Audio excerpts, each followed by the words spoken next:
اعوذ باللہ من الشیطان الرجیم بسم اللہ الرحمن الرحیم اللہم صلی علی سیدنا محمد معدن الجود والکرم وآلہ وسلم۔ سامعین و ناظرین اکرام، السلام علیکم ورحمۃ اللہ وبرکاتہ۔ آج کا جو موضوع ہے ہمارا وہ یہ ہے کہ دل کے آئینے کو کس طرح صاف کیا جا سکتا ہے۔ یہ تو آپ کو معلوم ہے کہ ہمارے جو انسان ہے اس کے ساتھ ایک نفس ہے، نفس امارہ اس کو کہتے ہیں، اور یہ بھی ہمیں پتہ ہے کہ یہ آلودہ پیدا کیا گیا ہے۔ یہ بھی آپ کو معلوم ہونا چاہیے کہ ہمارے آئینے قلب پہ یہ میل کچیل کس نے لگایا ہے۔ یہ میل کچیل جو بھی ہماری کمزوریاں ہیں یہ کس نے لگایا ہے؟ یہ اللہ تعالیٰ نے لگایا ہے۔ ہمارے آئینے قلب کو یعنی یہ داغدار کس نے کیا ہے؟ اللہ تعالیٰ نے کیا ہے۔ اس میں حکمت ہے۔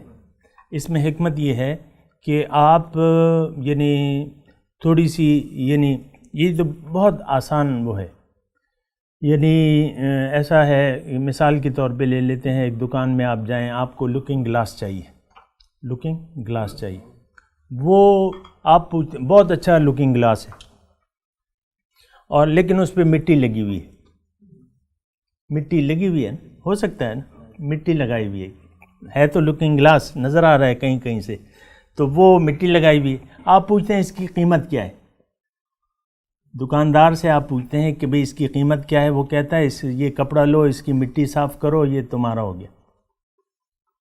اس کی قیمت یہ ہے کہ آپ اس کو صاف کر لو، بس خود ہی صاف کر لو، اور میں آپ کو وہ دیتا بھی ہوں، کپڑا بھی دیتا ہوں اس کی صفائی کا۔ تو یہی اس کی قیمت ہے۔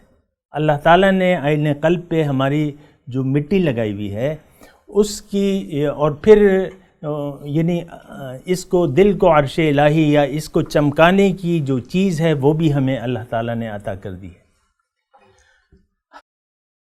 اللہ کے رسول فرماتے ہیں ایک حدیث میں کہ ہر چیز کے لیے ایک صفائی کا آلہ ہوتا ہے۔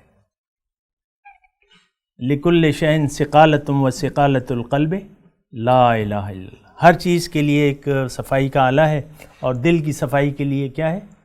لا الہ الا اللہ۔ بس لا الہ کو قبول کر لو اور دل چمک جائے گا۔